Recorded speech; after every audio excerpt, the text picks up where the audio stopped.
if you want to boost your results and bring your cadences to the next level, stick around and we'll help you do that today. And now for a round of introductions, my colleague first. Thank you, Sarah. So hi, everyone. As Sarah mentioned, today we'll be taking care of sequences. So just please go ahead and send us everything or anything you want us to help with. And yes, so my name is Joanna, and I am an SDR here at Predictable Revenue. I started my career with Predictable Revenue at the beginning of the year, back in February, and I recently got promoted as a team lead here in the Mexico team because we're also here. A little bit of background. I am working right now with a client, one of our clients that it's based in the US, of course, and they work in the IT industry with a platform that is dedicated to asset management and lifecycle and all the 9 steps and 9 jobs to be done in the internet field. So yeah, basically that's what I'm doing so far, and I'll be helping you guys out a little bit with that. And that's a little bit about me, Sarah. Awesome. Thank you, Joanna. Just got word that maybe the audio wasn't great for the beginning of our intro there. So hopefully you guys caught Joanna's introduction. Let us know if you didn't catch about her and we could redo that as well. But as for the beginning of things, today in PredRev Live, we are going to be talking about building an effective sales sequence. The reason that we want to cover that is that a lot of people spend a lot of time and effort building their sales sequences and they somehow still get it wrong. They still don't get the results that they're looking for.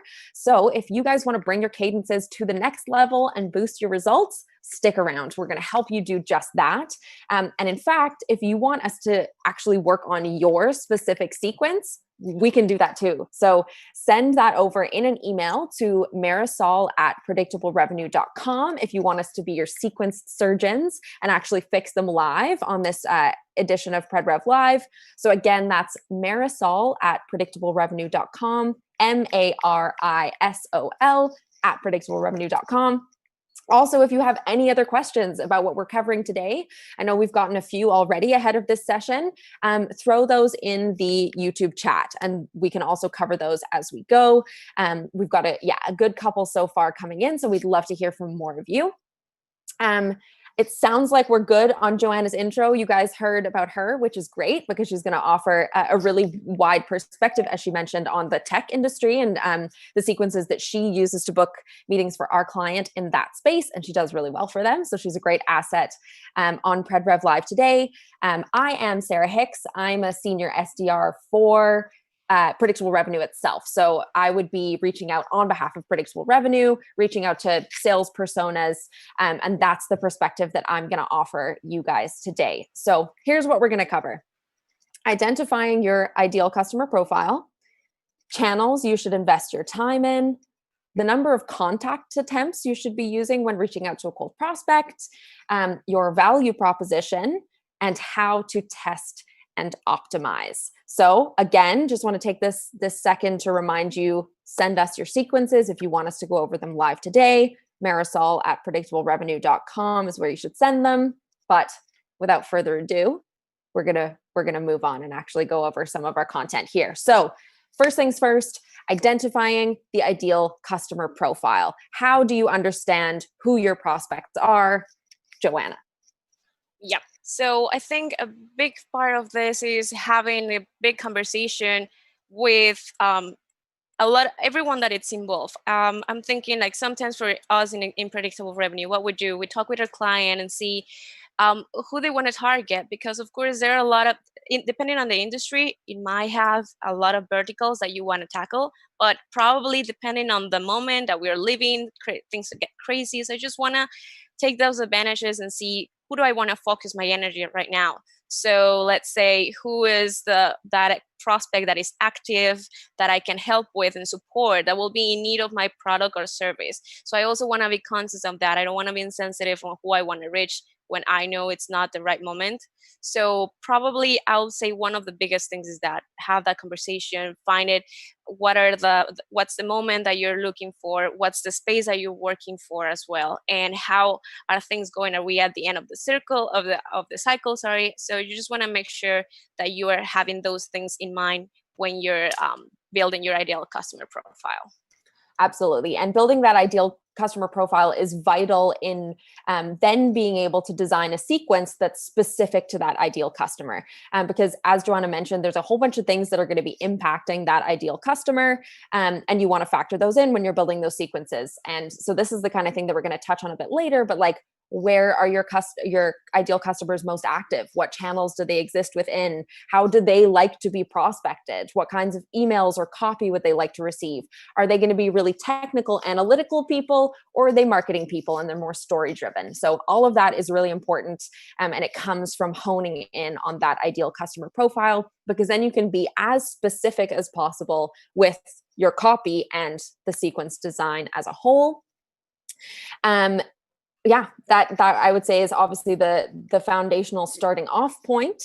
So even if you guys are kind of struggling to hone exactly who that ideal customer profile is, or if you think there's kind of a wide range of people that you could target, try to specify who each of these specific types of targets are, even if there are many, so that those sequences can be really, really specific to each of these specific personas at specific companies in specific industries. And then you're looking at all those other things that might impact them as well. So moving on to channels, Joanna, why don't you tell us the types of channels that you use when targeting in the industry you're targeting in? Sure. So we always like to build sequences and try to, at the beginning, you're finding what's the channel. You're not so sure what's the channel it's going to work. So you pretty much want to use all of the tools that you have, saying phone calls, email, LinkedIn. So based on that, you'll see the results, where you're getting your responses, if your emails are being read, your calls are being picked. Also depends on, we're going back to the ideal customer profile. Probably my customer, my prospect, is not always sitting on the desk. They might be outside in the field doing the job. So they might not be available for a phone call, but they'll be taking a look on your emails or LinkedIn. So that's another thing in a moment that you decide where to focus. So I will have in count my responses. Am I making a lot of phone calls and not having a lot of replies or phones being picked up? So then I'll try to tackle a different vertical, and saying LinkedIn, it's a very good one that has worked very well for me in this case. I've worked with other clients that are in the IT space. However, this changed depending on the persona, again, the ideal customer profile that we have. So phone calls were not working very well. We find out that actually emails and LinkedIn are our best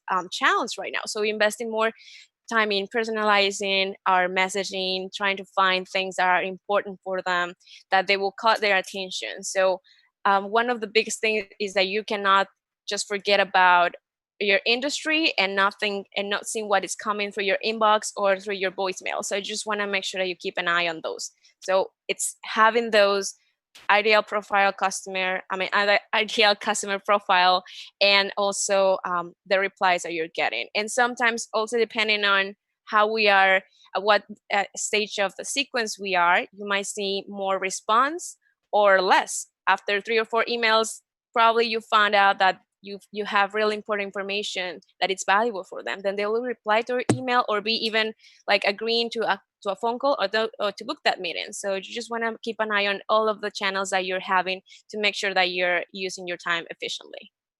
Yeah, absolutely. And we can kind of talk further in a little bit here about how you do some more structured testing on where you're going to be receiving those replies. But yeah, as Joanna mentioned, you just kind of have to test these things. There is no one formula that is going to work for literally every single company prospecting in every single industry. So again, that's why it comes down to starting off just at that ideal customer profile and going from there. And as Joanna mentioned, send the emails, send the LinkedIns, do the phone calls, and see where the people respond to you. But there's a little bit of work that you can do before actually designing that sequence to figure out where your prospects are more likely to respond.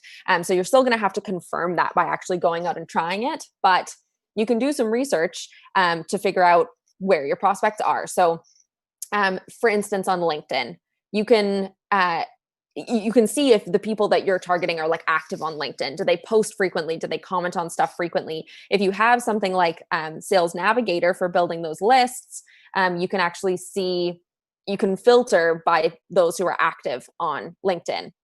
in the past 30 days. And that'll give you a good indicator of whether or not they sit in LinkedIn and they consume content and they have their conversations on LinkedIn. But you, as kind of an expert in your field, are probably the most knowledgeable about where your prospects are active. So maybe you're targeting a traditional industry like the industrial industry, or one of these other highly regulated industries where people are at a desk and have a desk phone still. I know those kinds of things might have been kind of thrown up in the air by COVID, but I think in the United States, a lot of those people are back at work, back in the office in front of their phones. So those people are probably more likely to answer the phone. It's a desk phone. It's right in front of them. It might be a client who's calling. They might pick up the phone. So they're good cold call prospects. But then, as Joanna mentioned, cold calling in the tech space where these people are, maybe it's their cell phone that you're reaching out to them through. They're less likely to answer that call because they're not interested in cold calls necessarily. So you can kind of do a bit of research and figure out generally how these people like to be prospected to, but then you need to go on and do that experimentation yourself to kind of confirm if that's the truth. We did have a question that came in ahead of time from Marcella about best practices of adding or working with social selling steps in sequences. And I think now's a great time to talk about that because, of course, most of social selling is going to be happening on LinkedIn, as it's the kind of social and professional network that most people are on these days. Joanna, do you do any kind of special social selling steps in your sequences? Yep. So I really enjoy to have this. Of course, first you take a look on what you mentioned, how active my prospect is in LinkedIn, because also I don't want to waste time, and I want to make sure that I'm giving them the information. And you can also tell by the vocabulary or the type of words that they use. Are they more social? Are they more professional? So you want to also get into or mirror their level of communication, just to make sure that you are not sounding even.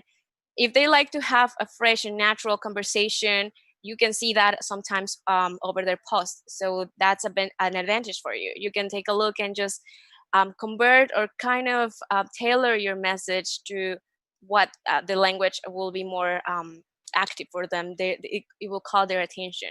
And I really like to take those minutes before sending an invite and just make sure that I will have that kind of path to success with them.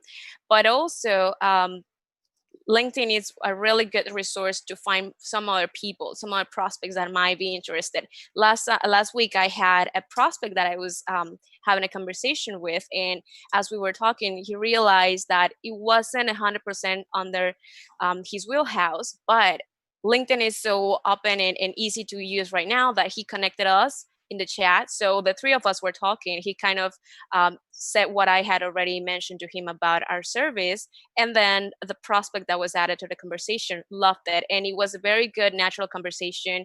And that's how we decided to move to another channel then, because it was a little bit more of professional side. So let's move to email, or let's have a conversation over the phone call. So I really like to have that too. Awesome. And for those of you that are watching, listening right now, I'd love to hear what you guys think about using LinkedIn, using social selling. So I'm going to ask you to kind of rate it, a 1 or 2 or a 3. So do you use LinkedIn in your outreach? 1, never. 2, sometimes. 3, all the time. Toss that in the chat. I'd love to kind of hear from you guys how often you guys use LinkedIn and like if you think it's useful, because we obviously have our experience. We do find it very useful for a lot of our clients. So I'd love to hear from you guys if you're using it, and maybe if you're not using it, you'll see a lot of people are, and maybe it's another channel that you can kind of lean a little heavier on, or maybe you already know what you're doing and you know that your prospects aren't there, in which case you've got that dialed and don't worry about it. But yeah, the kind of experience that I have in social selling, specifically because I am reaching out to those sales personas, is that they are very active on LinkedIn. And so I can kind of incorporate LinkedIn into a lot of my outreach. So I can look at their posts, and I can even use their posts, the kind of content that they've written about in their posts, to reach out to them. Or for instance, if someone has commented on a post that's relevant to an issue that we can solve at Predictable Revenue, I can reach out to that prospect and say, hey, I saw you commented XYZ. Let's start a conversation. So I find LinkedIn to be a great kind of warm engagement tool, so that I can draw on something that they have done or written or engaged in, to reach out to that person, so that it's not totally cold out of the blue outreach. And then as a great research tool. So as Joanna mentioned, you can take a look at their posts to see the types of like terminology that they use, and you can use that terminology when you reach out to them. You can see, yeah, as Joanna mentioned, again, if they're kind of really conversational and fresh and write posts in a kind of natural way, or if they're very like analytical and they're writing about data and data points, that kind of thing. It's a really interesting tool for getting to know your prospects. So it looks like we've got a lot of 3s and 2s. Yeah, so a lot of people who use LinkedIn all the time, and a lot of people who use it some of the time. So it sounds like everyone wants to leverage LinkedIn these days, which I think is the right thing to do, because at the moment it's still a very powerful channel. We know that channels like email sort of have taken a dive over the past few years, as we run into things like spam and people being over prospected and trying to kind of compete in that inbox for the attention. And then even kind of pre-COVID, cold calling wasn't necessarily what everybody wanted. And now certainly during COVID, it's hard to find people's like direct lines, hard to find their office phone numbers, that kind of thing. So LinkedIn is a great channel to leverage right now. And yeah, so Marcella, just to kind of wrap up there, best practices of adding or working social selling steps into the sequences. I would add a LinkedIn connection request for sure into your sequence. Some people like to put it at the very top front end of the sequence, like a first step, because it almost shows your face to that person and creates a little bit of familiarity before you actually go ahead and reach out to them over the phone or over email. If they accept that connection request, you want to engage them in the LinkedIn chat rather than just email if they haven't responded to that email yet.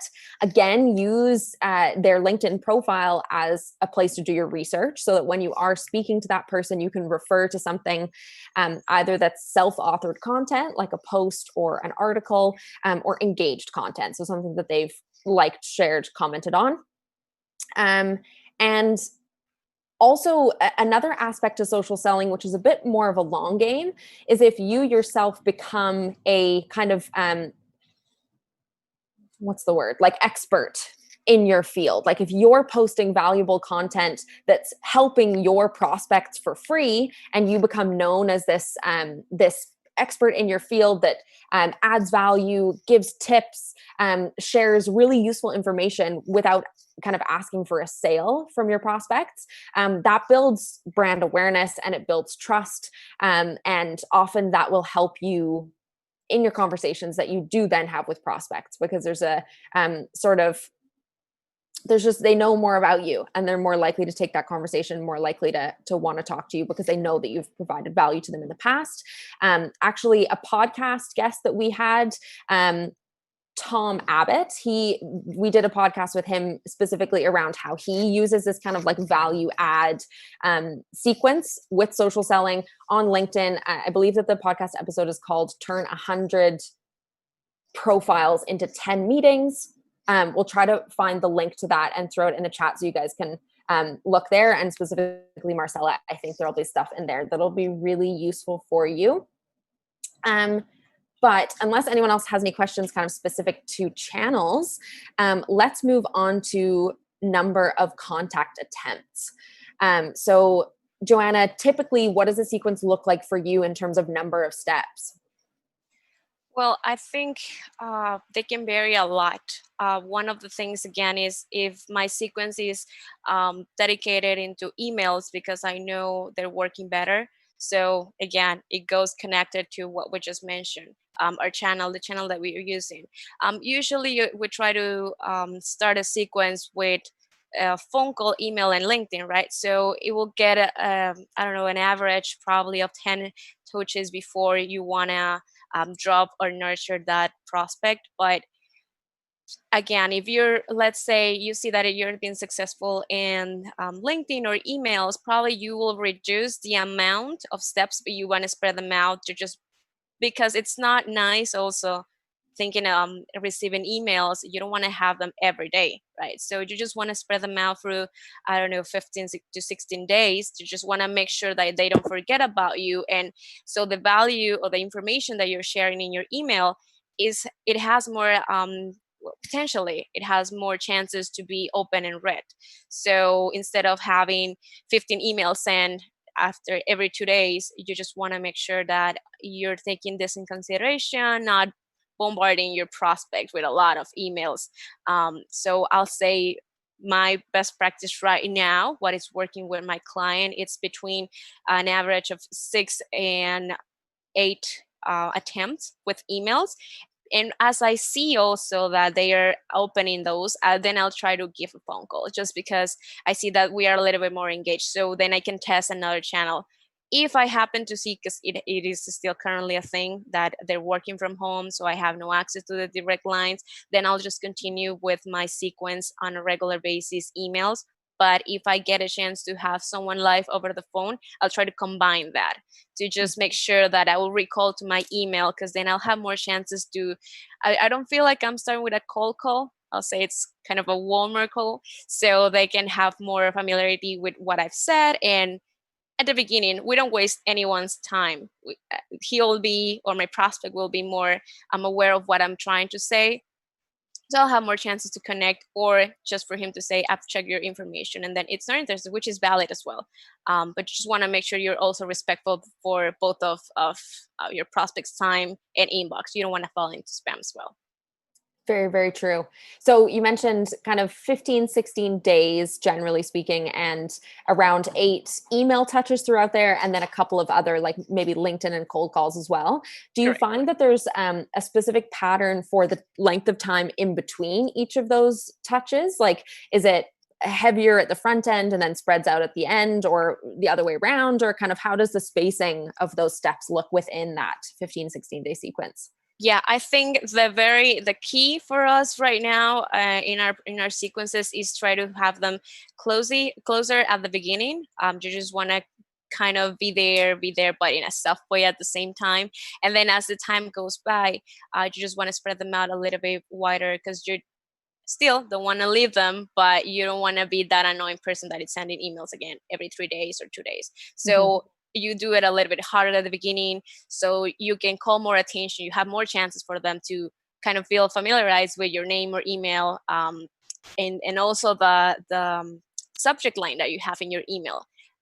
If it varies, probably they'll think they have more chances to think that it's an automated situation that you're doing there. But if you get to just have a reply, then it sounds like it just pops the question, did I already see that email? Am I replying? Did I give a response? And I'm waiting for that response as well. So I think it also gives you that little trick of them being unconscious. Did I need to open this? So as you're doing it in the beginning, it has more chances, but at the end, just like spread it out a little bit more for your sequence. Interesting. And I think that that's another point where testing for your own audience is super important, because I know a lot of sales leaders out there who say do the opposite, start off a little bit further apart and make them quicker near the end, because it sort of shows the prospect that you're not just going to give up and kind of peter out, but that you're really trying to get a meeting with them because you think there's a strong fit. But as Joanna mentioned, it totally depends on what your prospect reacts. How do your prospects react? And that's where I think tracking this kind of thing within your CRM to know data-wise, on which step do most of my replies come from? Or like, do most of my replies come from the first 4 steps and then barely any, or other way around? So it's important to take a look at where you get those replies, so that you can then double down your energy and your resources on what's actually working. We've got a couple of questions here now. So let's cover those. So Lydia asks, so you call without making an appointment for a call first. You go ahead on that, Joanna, and then I'll give my 2 cents. Yes. So personally, I'm not a fan of making a phone call without having any touches before, whether it was LinkedIn or an email, because if a cold call, I just don't feel like it's comfortable anymore. That's my personal sense. But if I already send an email and I see, because my CRM allows me to see if they open it already and how many times, then I have a little bit more of, I don't know, feeling just more comfortable of making a phone call, because I could recall whether they read my full email and everything that I shared with them, or just they open it and maybe they'll recall either my name or the brand that I'm representing at that moment. So I also would like to start my phone call recalling the email that I just sent a couple days ago, probably, and they might acknowledge that or say, yeah, I'm familiar, I'm not quite sure, I didn't read it, I didn't reply back because I didn't find it interesting. But anyhow, you have a sense of they open it, they just delete it. So I personally like to have that first sense of just a little bit of background. I feel in a safer place, just to be honest, because cold calls, again, personally, I'm not feeling that comfortable just out of the blue. But I've seen it works in some other projects, but that's my sense there. Totally. Yeah, I would agree. I think using a cold call, not as a cold call, but as like a warm engagement tool, because they haven't replied on LinkedIn, they haven't replied on email, but you can see that they're engaging with your outreach in some way. Good time to pick up that phone and give them a call. So yeah, you're not actually making an appointment. You're not necessarily telling them that you're going to call them, but you're calling them just to be like, hey, I saw you. Well, maybe you don't want to tell them that you saw you open their email because it's like a little bit invasive maybe, but you say like, hey, I reached out a couple of days ago about XYZ. Wondering if you got a chance to read my email, or if you have 2 seconds for me to kind of explain why I've interrupted your day here and why I think we could provide value. So yeah, not necessary to make an appointment before you call them. One from Sandra Kirby: are all your emails different? I would say yes. I think if ever any of your emails have the same copy, you run the risk of people thinking that you're automated. In fact, it'll be pretty hard to convince them that you're not automated if those emails have the same copy in them. And especially, as Joanna mentioned, if you're creating a thread. So you're not sending a brand new email, brand new subject line, but you're actually replying to the email that you've sent last. That keeps them all attached in this thread. So they will be able to refer back and see what you've written earlier on. So you definitely want to like reword everything that you're saying. Even if you are saying the same types of things, because you will be, make sure that the copy is different. Lydia Owen asks to confirm 8 touch points all squeezed into 15 or 16 days. Yes. So the ideal kind of length of time that you're reaching out to somebody is over about 15 or 16 days, but you don't want it to be spread too thin. You want to kind of be bubbling up for them every couple of days, and where in their different channels, kind of popping up wherever they exist in their work day to day. And yeah, 8 touch points is a pretty standard number that seems to work well across a lot of different industries. Again, it's going to be subject to your own experimentation. So if you see in your data that you get 99.9% of your replies within the first 4 touches, and then there's a huge drop off, maybe you don't need to make an 8-step sequence. Maybe you make a 5-step sequence and then you throw them in nurture and retarget them 3 months down the road. But yes, as a great starting off point and kind of a standard, 8 touch points, 15, 16 days. And then of course you're going to experiment within that 15, 16 days where you spread out those touches and the order of the LinkedIn, phone call, email touches. And then we had one more from Dimitri. What if an email is stuck in the wrong part of the mailbox? Won't replying to the same email doom any follow-ups to the same fate? So fair enough. So they get the first email and they like mark you spam, or they delete it, or they see it and they're like, oh, I'm never going to reply to this. I'm not interested. Do you think, Joanna, that replying to that same email is, confirming that they'll never read any further follow-up? That could be a thing that can happen. Again, one of the biggest challenges is to kind of find the best formula, expecting for the best replies and rate in your clicks and everything that you're sharing with them. But yeah, I mean, that could be a risk. However, I like to think that most of them will feel more, At least in this type of phrase lately, I think it's been converting better compared to other times. Probably not all the same. Again, it's not a perfect formula, but so far I've seen a lot of good responses on making a thread. Probably if we want to make sure that this is or another type of test, we can add a new subject line just to kind of mitigate that thread that we already started. But again, it will all depend on how we're seeing the responses. I would like to start testing first my thread and have the sense of something more customized for them, for our prospects. And then if not, it's always a good trick to do as well. We can have a different like kind of sequence when we're realizing this is not going well and do I want to nurture them. We can also test that. Do I want to nurture now, or do I want to test another subject line? It could be another chance to not lose our prospect right away. So I will suggest that part too. I mean, it's another option that we have to keep them fresh and try to see if that was the problem. I would also, it's like some of the times it's been just like a question when they even reply, I'm not interested. There to ask the question, was it the timing or my approach? Because I mean, in the worst case scenario, they will say your approach, and then you can think that, well, it was a straightforward reply. So you can have more chances on thinking, brainstorming, what can I do differently? Because my persona is actually telling me it's your approach. It's not the timing. So then it's something on me that I can work and just like rebuild. But if they kind of have that reply of it's the timing, I'm not in budget, I'm not, then you know that, or have a better sense of thinking, well, my material here, my sequence, my emails are good, but it's just another time for thinking, do I need to rebuild my ideal customer profile? Do I need to find another industry right now? So it's kind of having in mind everything that is working.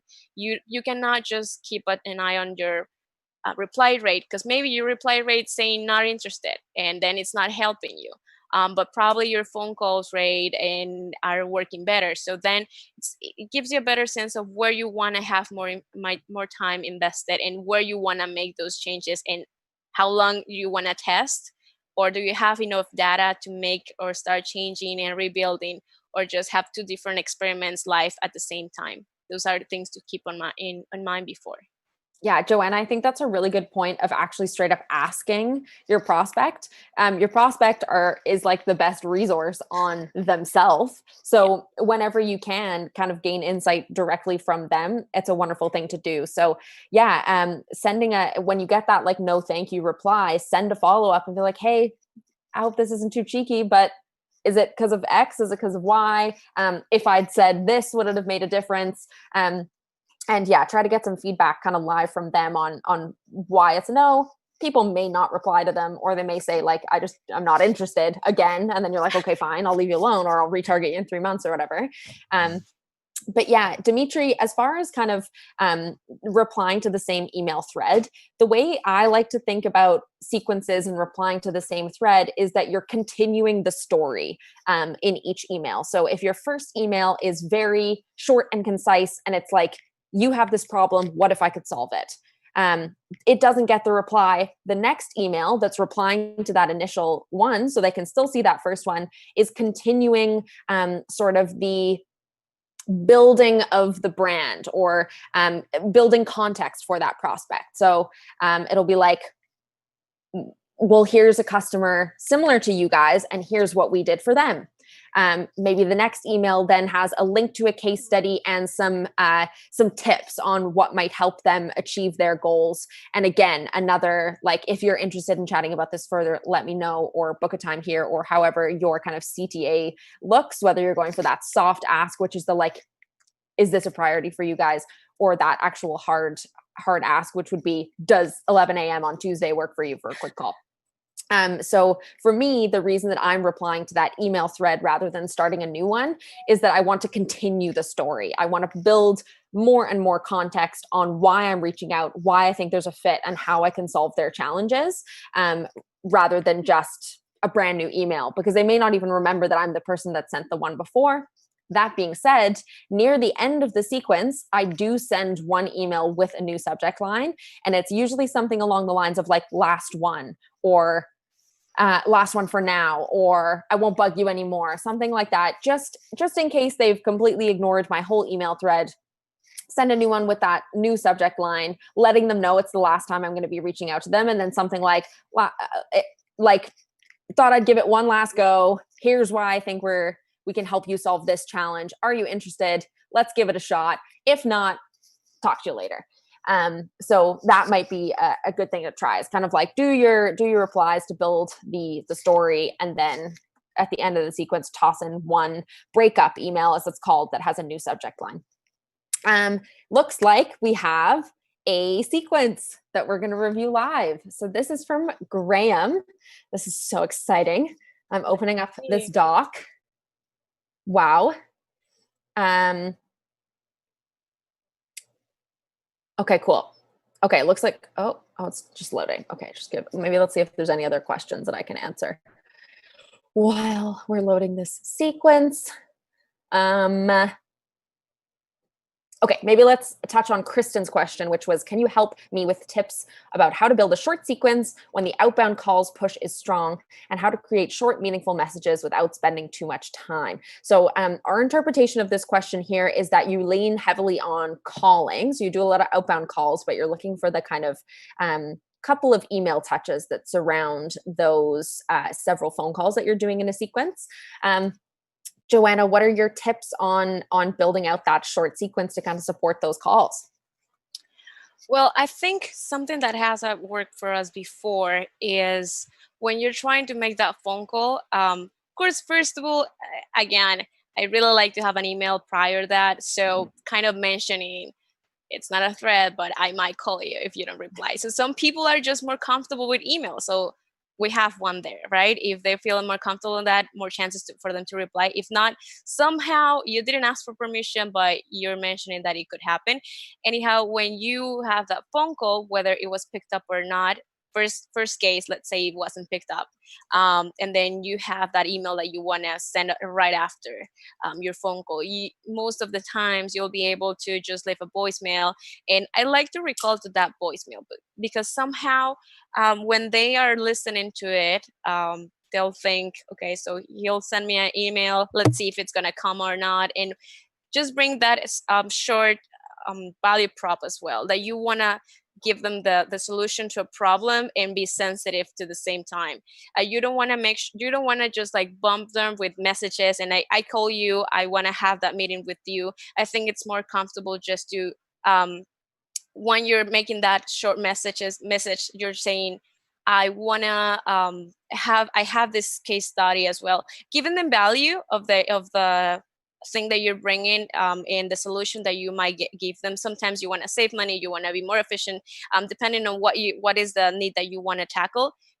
Giving some information as well can give you a way to another way to just share valuable things, but it's not a huge email. You know what I'm saying? You want to share a valuable link to a case study or something that it's good for them. Sometimes we may have even videos that it really short and it calls their attention, and you just want to make sure that they are going to be engaged. So I really like to go with that after my call, so they can have a little bit of more information of what I'm trying to get. And then, I mean, you have more chances to have a reply, whether it's yes or no. But as long as you have a reply, it also helps you with your test and data. So I will recommend that. It has worked for me in the past, so I think it's a good thing that you can try. Yeah, and another thing I would suggest in terms of writing the short, meaningful message without spending too much time is lean on LinkedIn again. So have a quick scroll through their LinkedIn profile, like click on their posts, and then you can see stuff that they've engaged with. You can like click across and filter if it's like commented on or posted or whatever, because then you have either self-authored content or engaged content to refer to in your short message. So it shows that you've done your research on the prospect, and that you're being thoughtful, which is again kind of what I think you're trying to achieve here with the short, meaningful messages. A great resource for writing short, meaningful messages is Beck Holland. Her personalization at scale method. You can check out. She's got a live webinar she did while she was at G2 Crowd with a sales hacker on her personalization at scale method. She has a very concise email template that uses some meaningful piece of engaged or self-authored content that this person has on LinkedIn. So have a look at that. Use those templates. Use that kind of her buckets of research to do that. But I think she's a great resource for this. Okay, so Graham's sequence is loaded here. Let's talk through it. And what I'm going to do first is I'm just going to tell you what all the sequences or all the steps of the sequence are, and then we can go back to the top and kind of do a bit of editing. So we've got step 1 is a LinkedIn connection request, no message. Touch 2 is a LinkedIn post connection message. It goes like this: so-and-so, great to be connected. Here's a random icebreaker question to help us get to know each other. You can't time travel, but your phone has the internet from 5 years in the future. What do you search for first? I would probably look up NFL game results and place a big parlay bet. That might take a bit of the fun out of watching the games, though. What about you? Okay, so he's used that post connection message to kind of just break the ice, start a conversation with that person. Okay, touch 3 is a LinkedIn Messenger native video. So a video message actually filmed and sent from within LinkedIn. So message text is, hi, first name, hi, so-and-so. I made you this quick video to introduce myself and ask a quick question. Send the video. The video script is, hey, so-and-so, great to be connected. I hope we can leverage LinkedIn to do some real networking instead of just being a cold connection number. What is the short introduction you would say if we were meeting in person? For me, I'm the co-founder of Headcount, an app that helps find people in workplace emergencies. We're building a movement to digitize emergency response so employees are not taken before their time. Based on your background, I'm wondering if you happen to have any advice for me. Okay, touch 4, LinkedIn message. As you know, so this is a follow-up message after that email. As you know, the first responders arrive before your emergency headcount is complete. As you know, if the first responders arrive before your emergency headcount is complete, it puts both their lives and the lives of your people at a significantly higher risk. It is for this reason, I will be remiss if I don't put my sales hat on for 1 minute to ask you a quick question. I researched your company in city, so specific company, specific city, and it looks similar to a client of ours, so-and-so, that we helped get to a 5-minute fire drill. Does this interest you at all? And then he includes a Google map of their facility with a side-by-side map of the case study facilities to show the kind of similarities. Touch 5, we're nearing the end of the sequence here, so it's another follow-up message. It's referring to another case study, building on that case study that he mentioned in the last message. So-and-so, the EHS manager for the X company from the case study I mentioned, just finished recording a video of his journey. Do you want me to send you a link? And our final message, touch 6, final follow-up LinkedIn message is a where's Waldo pattern interrupt humor. So I'm not sure exactly what Graham would use here, but it's something to just kind of break it up, a bit of humor, pattern interrupt. I don't know what the where's Waldo bit is. Maybe he shares a where's Waldo picture and asks if the person can find Waldo. But what he's doing is just breaking up that sequence that he's sent all the way from the top. Okay, let's go back to touch 1. LinkedIn connection request, no message. So we actually did a Outbound Labs experiment on exactly this, and we found that connection accepted rates are higher when you send a message or a relevant message within that LinkedIn connection request. So Graham, if you're interested in seeing our results there, again, Outbound Labs, LinkedIn connection requests. We found that it's better to actually send a message. The types of messages that work can be as simple as, hey Graham, notice that we're in the same space, or notice that you have this type of company, wanted to chat about your fire drills, emergency response, or just, hey, Graham, hoping to connect.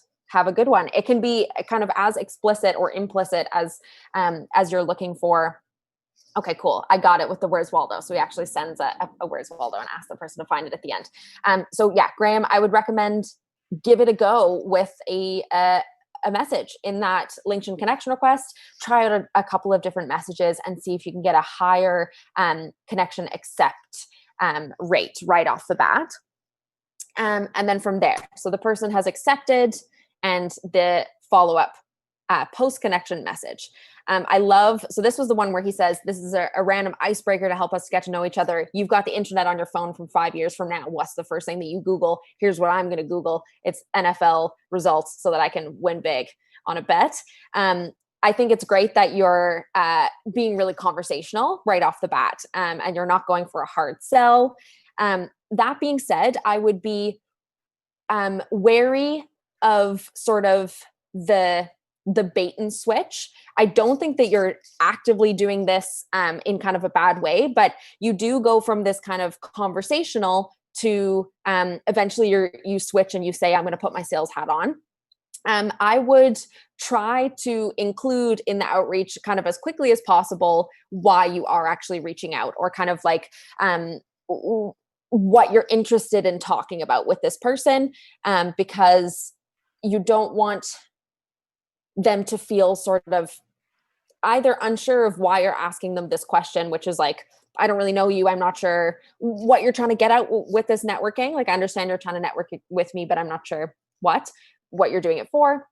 And you don't want them to feel kind of betrayed when they're like, oh, I see. He did want to sell me something, but he didn't let me know right away. So, yeah, I would kind of, similar to what we were chatting about in kind of the email sequence design, you want to kind of like build on your brand story or brand awareness.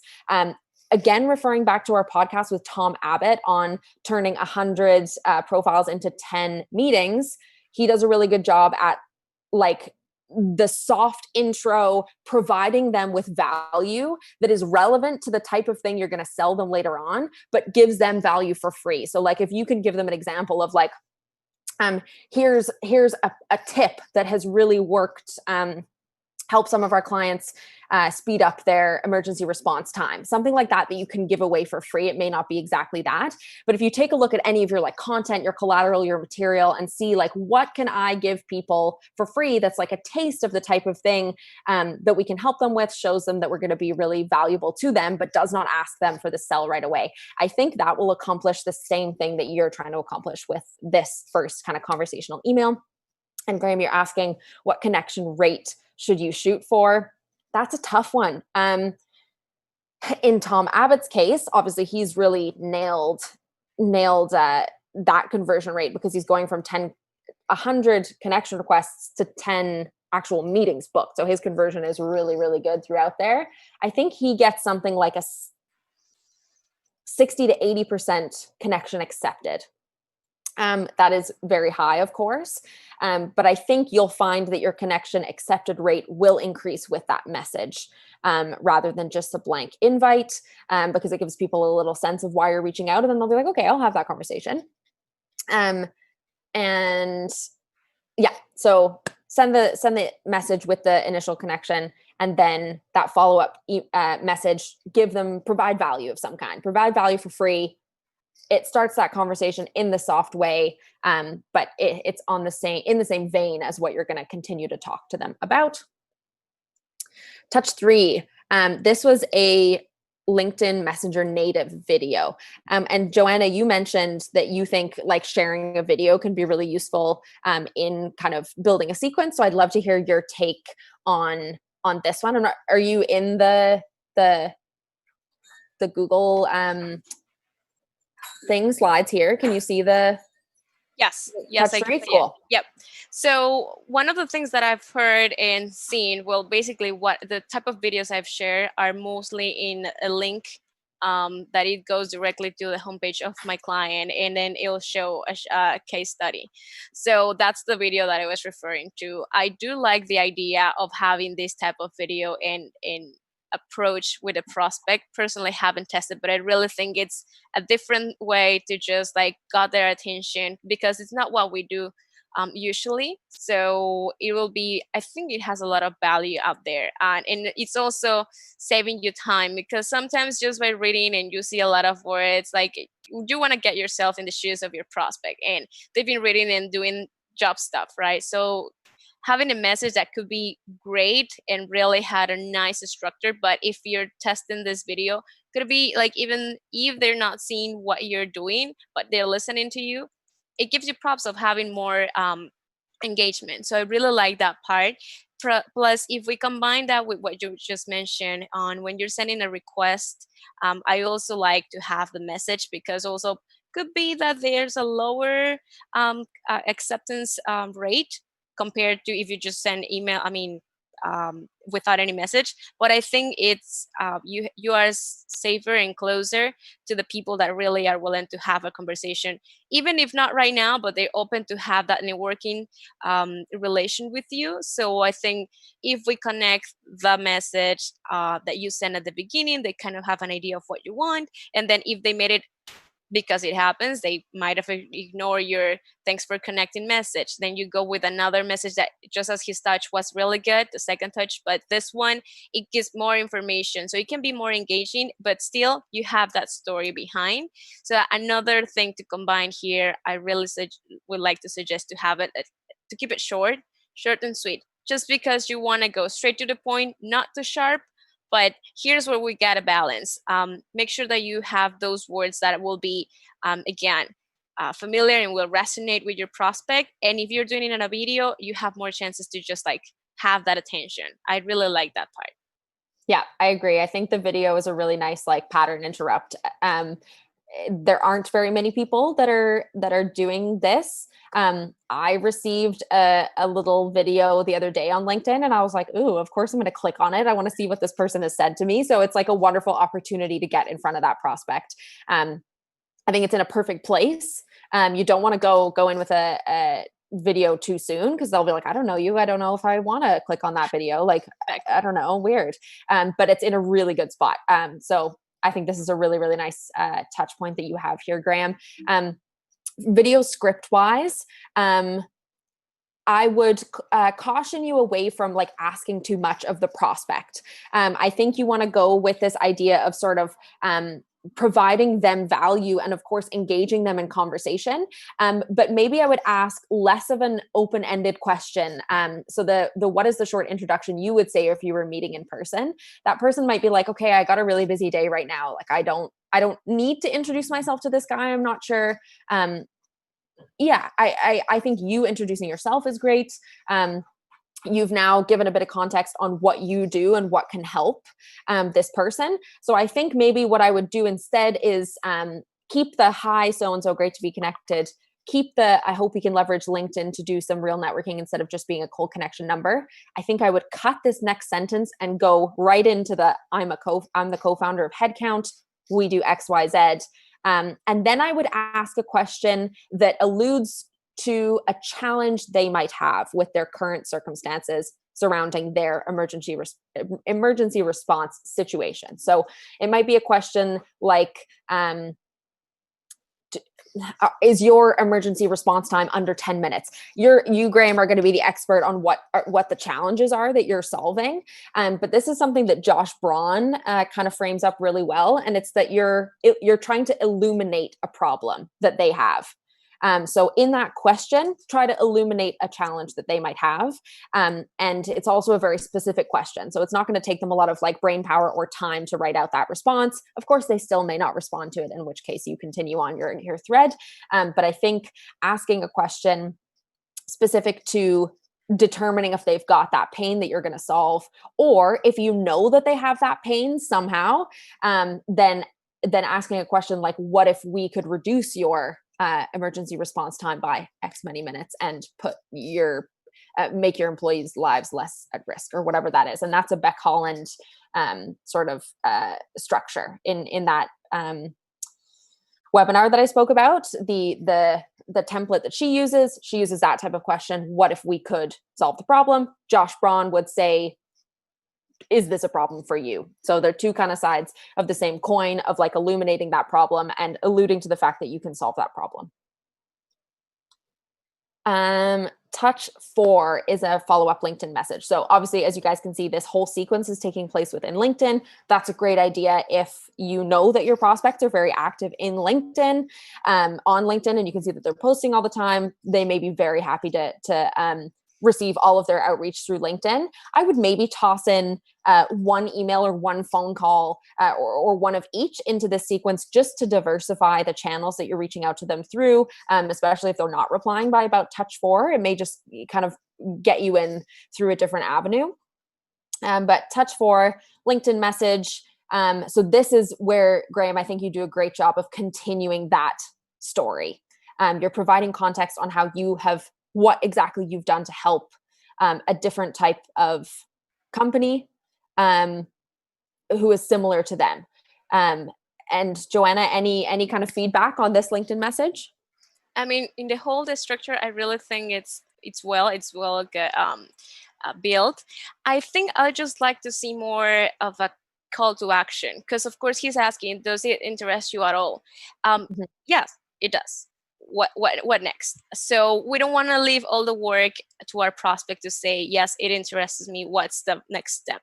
So probably, does it interest you at all? And have a kind of call to action. Would you be open to have a conversation about this if this is interesting, or is this under your wheelhouse? Would you be open to discuss this? Is this a priority for you?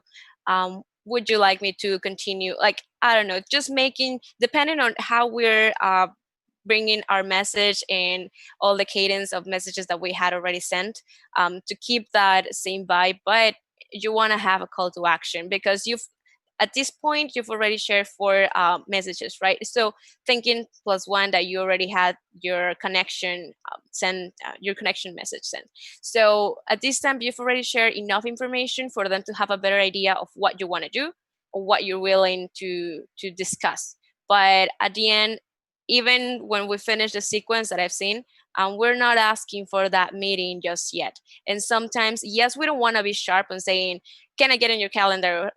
But just asking, would you be open to have a conversation to further discuss? Because at the end, now we know this is a moment to make the question. If they're willing to do so, they will say yes or not right now. And then we can start to make our way to a better time. Is there a follow-up request? I mean, may I request for a follow-up? Is the permission? So that way you want to make sure that you don't continue sending messages for them that might be interested, but still you're not asking for anything. So is this person just sharing information with me, which is okay. I don't mind as a prospect. If it's valuable for me, I keep on reading, but he's not asking me for anything. So I think that will be the only thing I really like to see on this sequence: call to action to finalize and see that engagement with the prospect. Yeah, really, really good point, Joanna. I totally agree. I think you're doing the right thing, Graham, by going for a soft ask. And as Joanna said, you don't need to go for the hard sell instead. You don't need to say like, how's 11 a.m. on Tuesday? But by slightly changing the wording of that question, so instead of saying, does this interest you at all, but would you be interested in having a conversation about XYZ? It's still just asking if they're interested. It's not forcing yourself into their calendar. But it's, as Joanna said, kind of like weeds out those that are not interested in having the next conversation. If they say they're not interested, you can objection handle, and you can try to determine why. If they say they are interested, you can go to book that call. So it's sort of will eliminate some of the next steps for you, because as Joanna mentioned, you've got your 4 messages under your belt already where you've provided all the context. Now's the time to figure out if you're going to have a conversation with that prospect, because if they say yes, then your sequence is just a 4-step sequence. You don't have to worry about 5 and 6. 5 and 6 are for those who don't reply to this one, or who say no or something like that. So yeah, totally agree on that front.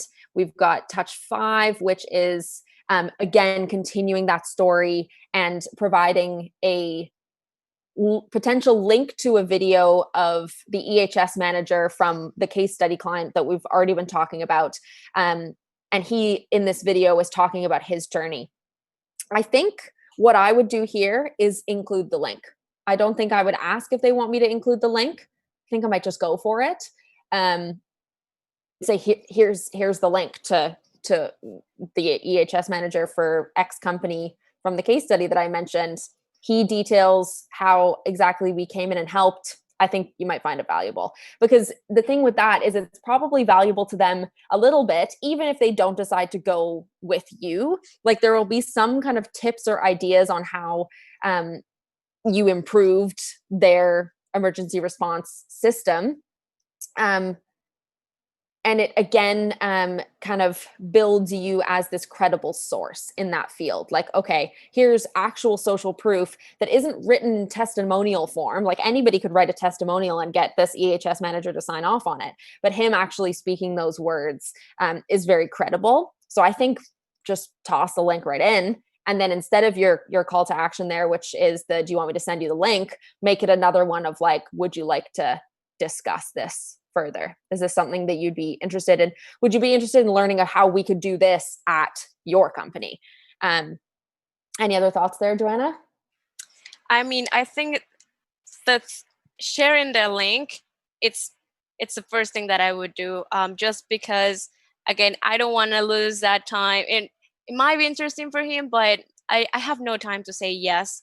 And again, what's the next step? So just having that link will give me, if I'm hesitating about this being relevant or not for me, I'm just gonna click on that link, see the information, and then I will realize, okay, this is interesting for me. What's the next step?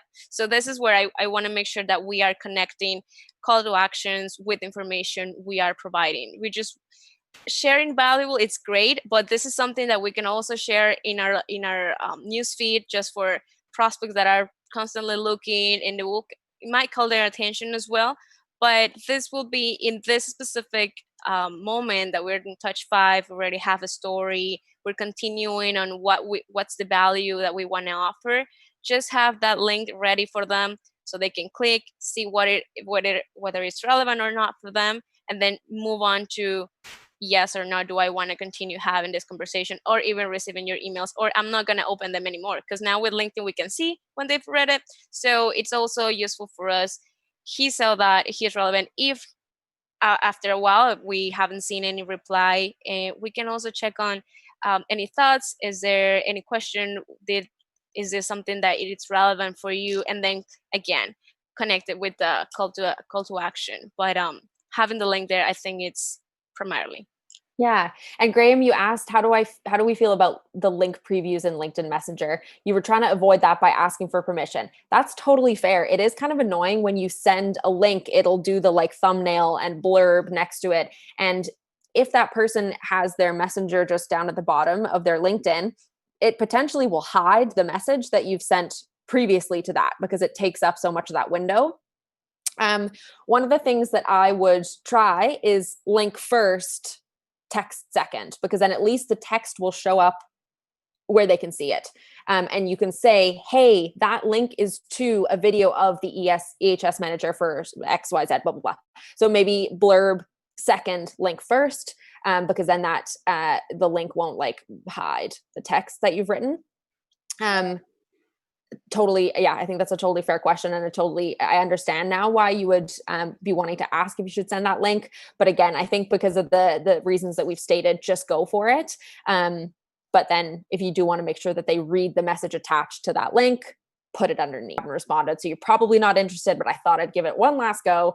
And you can try to like make some humor in there and be really explicit about the fact that you're just trying to, last ditch. I actually have used the phrase like last ditch, I think, in an email or a LinkedIn message that's in this place in the sequence. But honestly, like sending something funny to them could do the trick as well. I would probably just include a message rather than just and I'm not sure if maybe you do this too, Graham, but when you send that, where's Waldo, you'd be like, hey, I know you're super busy because you haven't responded to any of my messages. So I thought maybe you could give your brain a little break and do a little where's Waldo. And if you find that it's fun, maybe you'll give me 2 seconds to tell you about why I actually reached out. Something like that. I would just include one last attempt at that call to action. Joanna, any ideas there? Yeah, love it. I think what you've mentioned is super important at this level. Like we're already in the last whether it's breakup email or message in LinkedIn. Here you can give it a shot pretty much to anything.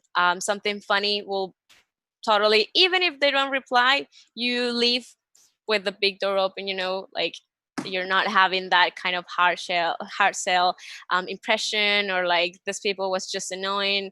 At the end, I laugh, and it, again, if they didn't reply, well, at least your image is well, it's good, and well, you have probably a window open to just kind of check up or follow up in a couple months after.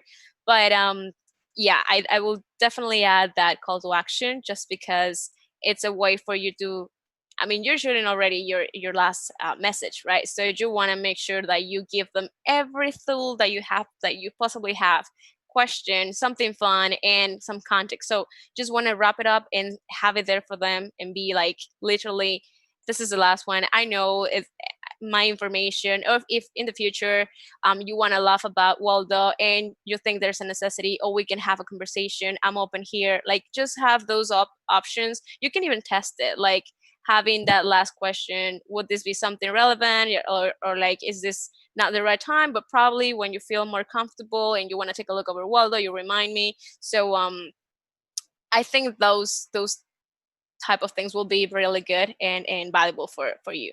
I mean, as I said, you're already sending the last breakup email or message in LinkedIn. Totally. Okay, let's hit some of the questions that we haven't hit thus far. We had one from Luis that came in ahead of the PredRev Live today that was on, could you give me advice on how to do the first contact with cold leads and what to ask in the first meeting for qualification?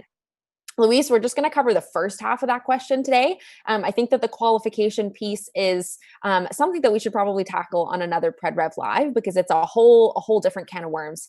And I think there's a lot that goes into that there. So actually, if you even just shoot me a message on LinkedIn, I'd be happy to give you some tips there. But for the purpose of today's Building Sequences PredRev Live, let's just tackle the first half here. So could you give me advice on how to do the first contact with cold leads? So I think we've probably covered a bunch of that thus far. First and foremost, it's that ideal customer profile. And that ideal customer profile will help you determine what that messaging and that sequence should be for that cold outreach. Whatever you can do to make that outreach as warm, as not cold as possible, is ideal. So that's referring to something that you can see that they've self-authored or engaged with on LinkedIn. If you can find them active on any other kind of forum or platform, or a news article about them, or anything that you know about them to make that less cold, so that you're coming in with that research done and a bit of context, and you go from there. And then, yeah, depending on which channel they're going to be most active in, that's where you want to do that outreach.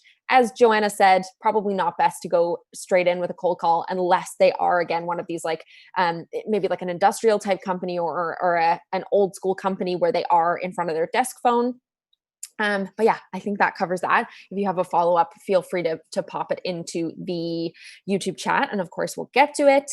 Sinead. So Sinead was asking about CRMs. So she figures that to kind of achieve her meetings booked goals, she needs to send about 50 mails per day, 50 unique emails, 50 emails to unique contacts a day.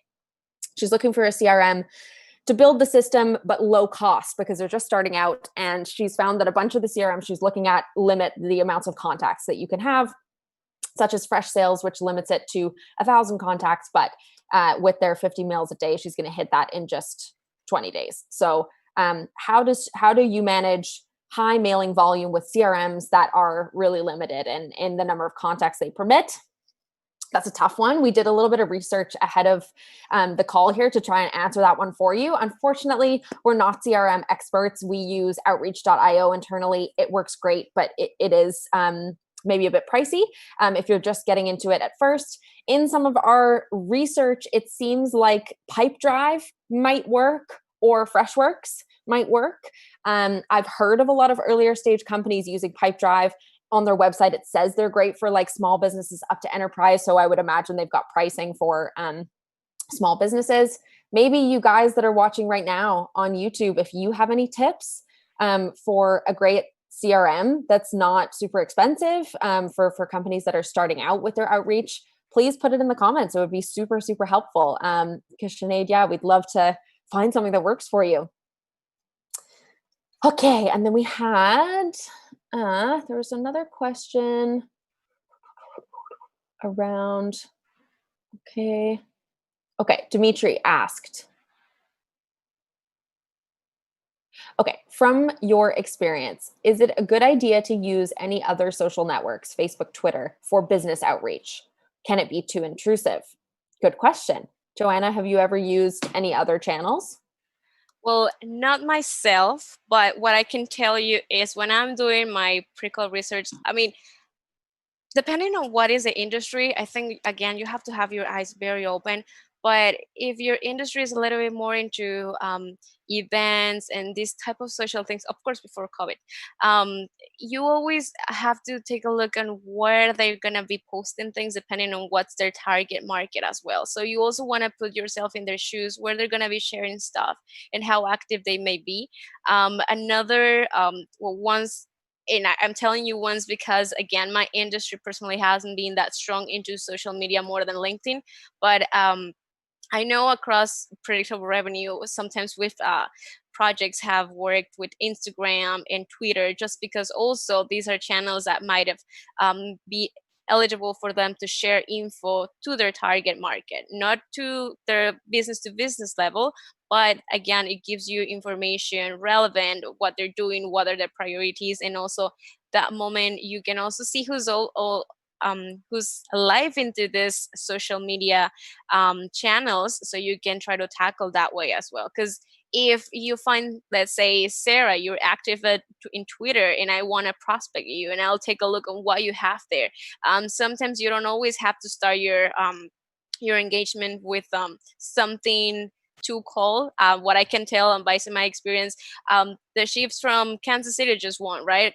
Couple days ago. So I used that, and I noticed that one of my prospects was based in Missouri. So what I did is I just sent that over the LinkedIn message. So I combined that part of social media into my professional LinkedIn, and it helped me out to open the conversation. I've had already sent lots of touches to this prospect, and she was opening and kind of yes, no. And then that's the moment we engage and we book the meeting. So I really think that it's a matter of test, but you can also try to engage within Instagram and Twitter. I've heard about that. Very good results too. Yeah, totally agree. A great other place to find that research, that like personalization research that you're going to use to reach out to that prospect. Maybe not the best idea to actually like DM them on Twitter, as Joanna's saying, like pull it over to LinkedIn, pull it over to email. But you could even say like, hey, I saw your tweet on XYZ.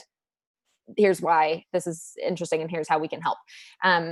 And you could also use like the social selling piece of like getting yourself in front of that prospect and kind of like familiarizing them with you by like, I don't know, commenting on a tweet that they made or liking a tweet or something like that. It's something you could kind of put your face in front of them in a couple of different ways. And you can kind of tell if someone's Twitter is like a personal Twitter versus a business Twitter. Like if the person says like motivational speaker, keynote speaker, CEO of this company, it's fine. If it's like dad of 3, follow me to like keep up with my like family holiday, don't maybe comment on that person's Twitter. Okay, I do want to take a second to mention that we're going to have a super stream on November 12th. So a super stream is a PredRev Live, but on steroids. It's going to have multiple speakers from both within predictable revenue, like Joanna and I, to also some really amazing guests that we're going to be bringing on from outside. I actually have mentioned one of the sales experts that we're going to have on it already. So I'm just going to like leave that to your imagination. You can kind of like recall who I mentioned, and some of them are going to be on that super stream.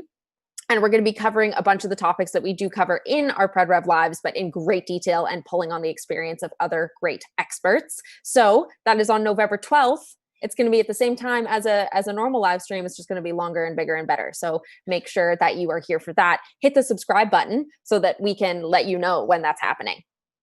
Okay. We had questions from Leslie, number of contact attempts. So she's mentioning basically, to sum up, that she gets lists from marketing. She reaches out to them, usually 3 emails, 3 calls is what her sequence looks like. And if they don't respond by then, she thinks maybe she should let them go and move on to a new list. So she's wondering, basically like, when do you retarget them? What should you do with these contacts that have kind of like made it through and haven't responded? My advice here, Leslie, would be these lists that you are getting from marketing. If you're getting them from, if they're just like newsletter clicks and they've clicked on a certain type of article or piece of content, refer to that piece of content in your outreach to them. Whatever this list is from marketing, make sure that your outreach is really specific to like the way that they've engaged in that marketing journey. I think maybe that'll increase your conversion rates a little bit in these sequences. 3 calls and 3 emails is not bad. Generally speaking, we found that the 4 emails is like the most that you should send in a sequence before the kind of like spam rates go up a little bit or the response rates go down a little bit. I would try to mix in probably a LinkedIn touch or 2 in here just to diversify that sequence a little bit. But then, yeah, fair enough. If they haven't responded and if your data shows that, 90% of the people respond within those first 3 calls and 3 emails and they haven't, do push them into nurture. If you have some that you think are like a really, really great fit and they're an account that you really want to work with, you can try to mark them as like high value nurture and somebody that you're going to actively retarget. If they are less high value, let them go back to marketing, see if they engage or come in through inbound or like click on some other piece of content that then in 3 months you can reach out to them referring to that. So yeah, I would just try to segment it by who you think is most valuable. And if you do have like an account list, a target account list of people or companies that you think are a dream fit, maybe those are your high values. Those get a really personalized nurture sequence. And then the other ones do just get pushed to marketing. Okay. Okay, let's move on to, we'll come back to a couple more of those questions. Let's move on to, we just talked about following up and nurturing prospects, which was something that we were going to talk about. I think those are kind of best practices there. Like pick your high value nurtures. If they're key accounts, you want to nurture them more frequently, find different avenues to try to get in, find different content to try to reach out to them with, different personas possibly at the same account.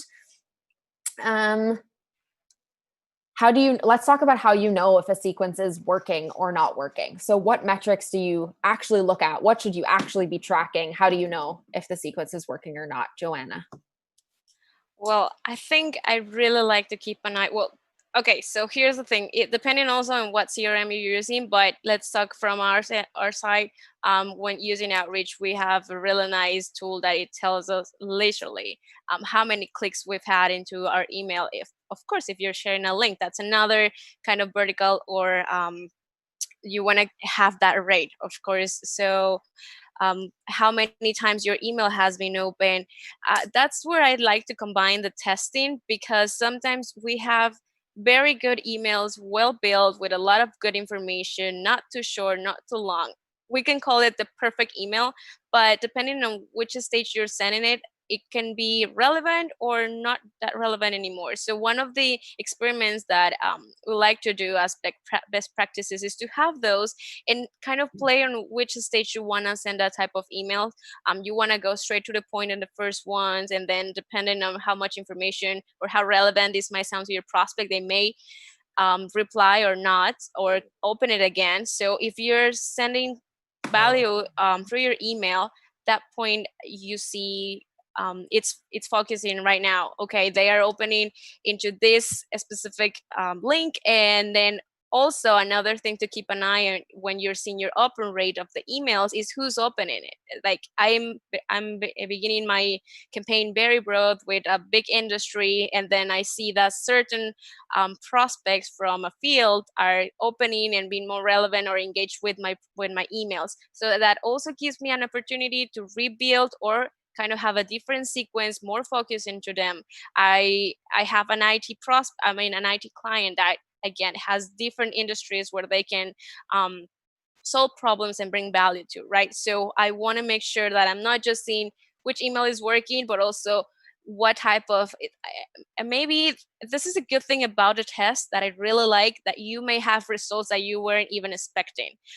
You see replies and open rates from many other industries, or that they've been sent to some other prospects, or people have been already engaged or looped in into your email, so you see a different persona or someone else that this might be relevant to. So probably there's not a problem with your email or with the content you're sharing, but you're not targeting very well to the persona you want to get. So that's a moment for you to again just change that out. And even if you're not so sure, an experiment that we've run a couple of days ago with our client is just a referral sequence. We want to share information. We have certain titles. We kind of know that this might be relevant to them, but not fully. So it's fair to ask that question. Would you be open to point me to, is this under your wheelhouse? Or if would you be open to point me to the right person or someone that will find valuable out of this? So I really enjoy seeing that.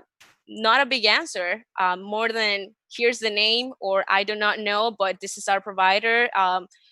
Right now we're having conversation with so and so. So that moment you have a better insight of where you want to continue, because it doesn't matter if you're going to have 4 or 6 emails more if you're not targeting to the right person, but you didn't even know, because according to what you thought or the research that you've done, you're reaching to the right one, but the results is giving you the actual answer. So you want to make sure that you're targeting the right person, seeing your results. And also I wouldn't just focus on having all of my channels disturbed. Like my connection rate might have been higher at some point. Why is it? Because my client is going through a certain process. Are they having different activities now? So all of this type of things will also help you to rebuild and tailor your sequence, or build more, because you don't want, I mean, the one that you're having is good, but what if I get another one that is targeting or being more personalized with the industry,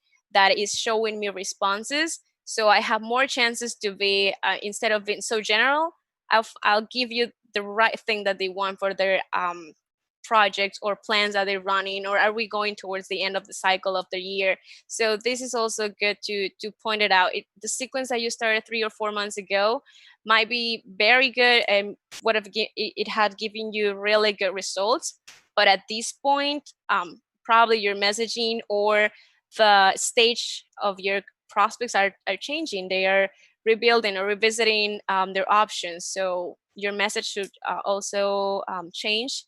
And I think it's just to keep an eye on all of those things, not just one rate, but you have a lot of results that can come from your experiments. Oh, you're muted. Muted. Thank you. Yeah, absolutely. I agree, Joanna. And that kind of bleeds into our final topic here, which was around how to test and optimize. So we've touched on that topic a few times throughout the PredRev Live today, that it's very important that you guys test, because basically nothing is certain. What could work for us could be literally a complete failure for you guys. And while this is kind of good framework to design your initial sequences, it does require a lot of that testing and optimizing as you go. So another thing that's helpful about a CRM like Outreach and a lot of the other ones out there is that ability to A/B test, to split test and take a look at the results that each, either you could be split testing a subject line, you could be doing a split test on email copy, you could be split testing whether or not you're sharing a link to a case study within an email, something like that.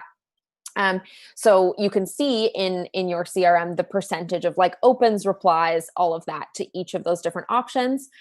When you are testing anything, we recommend that you test only one thing at a time. So you want to isolate for a single variable, because then you have a definitive answer of whether that one thing works better or worse. Then you can go on and test the next thing using that, like whatever worked best, you keep that in the sequence and you test a new thing. If you have a couple of different steps where you're like split testing a subject line in email 1, and then you're split testing email copy in email 3, and also split testing in one of the emails, like a different subject line and different copy, it's going to get very confusing, and it's going to be really hard to attribute where that success actually comes from. So try to keep it as simple as possible when you are split testing.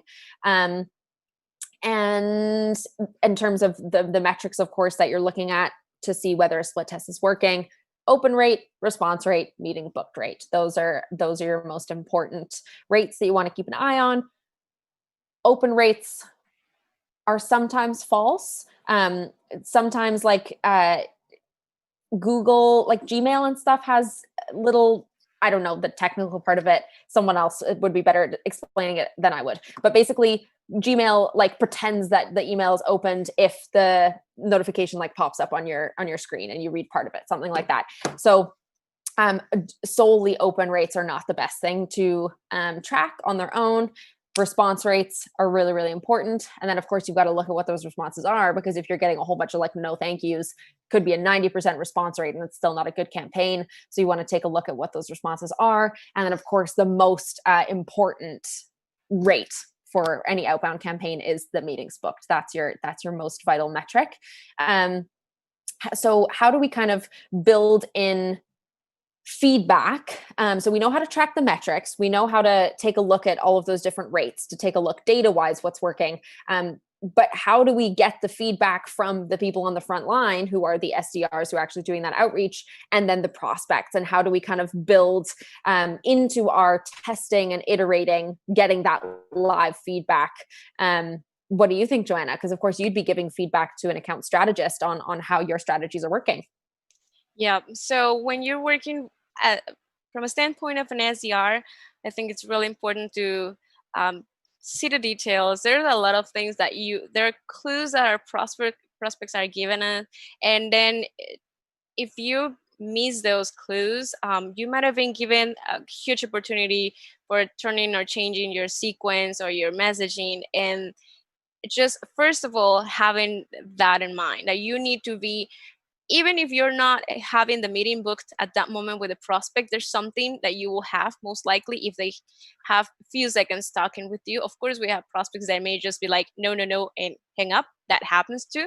And there's not a lot of valuable that you might be able to take out of that. But if you're having quite a few minutes into a conversation with your prospect, and then they're sharing, well, this is a priority for me right now, this is not our timing. So it also gives you a better idea on how you want to like go around their objections, and try to avoid that type of objections through your sequence. So I already know that the timing is not perfect, but still I'm looking to have or to open those doors within our client and our prospects. So probably trying to go a little bit softer through our messaging instead of going right away. This is not a hard sell email, and that type of idea or atmosphere for our emails or touches or calls to the prospect.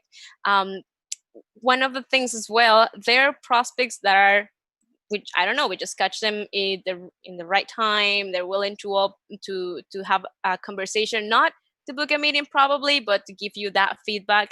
And again, it's been very helpful when you dare to ask what we said over the email or LinkedIn. Was it my timing? Is it my outreach? Did I mention something? Or there are a lot of things that they can share with you if you will to ask, whether or not what might be the response that you want to have, which is to book a meeting, of course. But this type of information will be valuable, because that way you don't burn out your following prospects and all of those lists that you have been built. So those leads are going to be most likely into a sequence that it's more directed to what they need, or having less or more information of what their needs are at this specific moment. Again, you cannot just isolate your information into your sequence with your prospect. You need to see what's going around as well. Competitors, what's the offers that your competitors are giving? What's the thing that they're struggling when sometimes you'll have your prospects saying that they have already a vendor, and then they're not trying to find someone different right now, but it's for question. May I ask how you're feeling right now? Is there anything that you feel like could be improved? Yes or no. If they're happy with that, they'll be willing to tell you and say, they're doing this right. Or if they're not, probably you even at that moment pop out like, I didn't have the idea, or looking for someone just because I don't have time, but now I'll get myself in the market that I hear that you have a potential solution for myself. So I'll just like try to tackle that information as well, see what are the lacks of my competitors, because I mean, at the end, that's fair competition. You're getting the information that you're trying to see if you're powerful and you have that solution for the prospect. Hey, actually, this is what we do. And in this type of situations, this is how we help. This is how we can support you. Will this something interesting for you? Would you be open to have a conversation further? Not now, down the road. So then you can have different verticals again, but having this information will help you to build a different sequence and give a right feedback to your AS to build a different touch point probably. Or if you just want to have spread out the time or something like this with your prospects. So I think that's a really nice way to get information out of our prospects. For sure. Yeah. There's nothing else that I think, there's something that came to mind halfway through. Oh, it was just around if you find as an SDR that you're getting the same types of objections over and over again, it might be something interesting to share with like your marketing team or your sales managers, because maybe there's like a piece of collateral that you can create that, or that the marketing team can help create, that you can use in your outreach that will help to mitigate some of that. That'll depend, of course, on what that objection is. But if you are seeing the same thing over and over again from the prospect, as an SDR, it's worth sharing that with your management, because it may mean a slight adjustment in targeting or in your approach, or it's something that you can create a piece of collateral to kind of navigate. A couple more questions here we had. So Sandra, who was the one who asked, are all your emails different? She also asked on the emails, do you change the subject line for all of them or keep the same subject line? Sandra, we find that doing a thread, keeping the same subject line with different email copy for maybe 3-4 of the emails is really good. And then when you come to that pattern interrupter, that breakup email, then you can do a new subject line for that last email with still new email copy. Dimitri, who was asking about using the other social channels, said to provide a bit of context, he's a B2B service provider and sees that some large IT companies like IBM, Oracle, etc., target their prospects with ads on Facebook. And he's wondering if this could work for smaller businesses like his. That's a really interesting one. And another one that I think is worth testing, because there's a whole bunch of different options for like where you can place those ads, whether it's Instagram, Facebook. I guess they're kind of connected now, but Google AdWords, whatever. Actually, our marketing team has a little bit of experience doing that. I know that we've kind of tested the waters with the different places that we've put our ads, and often we will try to have marketing target the same contacts as like the outbound prospectors are targeting, to try to get them from a couple of different angles. So I think Julia would be okay with me saying this, but if you send a message to Julia, who is our marketing manager on LinkedIn. She's the only Julia at the company, so you'll find her very easily. I'm sure she'd be happy to answer that question, Dimitri, and she'd have a little bit more expertise on that than myself and Joanna. But I think that's kind of bringing us to near the end of our session here. I want to take the time again to remind you guys that we are going to have that super stream on November 12th. So we're going to be covering even more interesting topics in even greater detail. And we're going to have experts from Predictable Revenue and also experts from outside of Predictable Revenue. So those sales experts that you've seen all over LinkedIn and that you've been dying to have some one-on-one time with, you'll have it. You'll be in the chat. You can ask them questions. They can do live stuff with you like we did today. And of course, if you would like help building great sales sequences, that's something that we do, and we're happy to kind of help you design your sequences. So let's hop on a call and we can see if we can support you in helping reach your sales goals. If you want to do that, you can shoot a LinkedIn to either Joanna or myself, and we'll point you in the right direction. You can respond to any of the newsletters and Julia will point you in the right direction. Or you can even send an email to me at Sarah with an H, SARAH at predictablerevenue.com. And I'll have that conversation with you, or my colleague Ben will have that conversation with you, and we can see how we can help. Any last words of wisdom, Joanna, while we see if there's any more questions that trickle in? I think the biggest thing is just to not lose literally the faith and the energy into your sequences, because probably you're shooting your sequence today or next week and happen a week and a half and you don't see a lot of results, but they might be coming out there. And then give it a shot to just have enough time to have your data, to take a time to read it, to go for that, and try to understand your prospects and how they are doing among all of this craziness that we're all living, because that's another way to keep the human level with our prospects. We want to connect with them, not only to book a meeting, but to be useful and valuable for them, and not just feel like we're targeting and we see them as a number, because we want to provide a solution. So I'm just saying, keep the eyes open for all the clues, because at the end it's on their best interest. So I think that will be my 2 cents. Awesome. Yeah, couldn't agree more. Be thoughtful with your outreach. Be thoughtful when you design your sequences. See where your prospects want to receive their information and how they like to be targeted, and kind of go from there. As we mentioned, some of the key takeaways for like an ideal starting point for building a sequence: 8 touches over 15 to 16 days. You can weight it heavier to the front end or the back end. Give that a little split test. Which channels you're going to weight heavier within that sequence is going to be dependent on where your prospects like to be prospected and where they're most active. We recommend using cold call as a warm engagement tool rather than and doing kind of set calling blocks where you're just banging through some calls, because we don't find that to be the most effective way to do it. But again, might work really well in your industry. So just give everything a test. And it seems like there's no more questions. So I guess we will see you guys all next Thursday on our next PredRev Live, and every PredRev Live after that, including the Super Stream on November 12th. Woohoo! So we'll see you guys there. Yeah, Thank you, thanks Sarah. everyone for coming. Thanks, Joanna.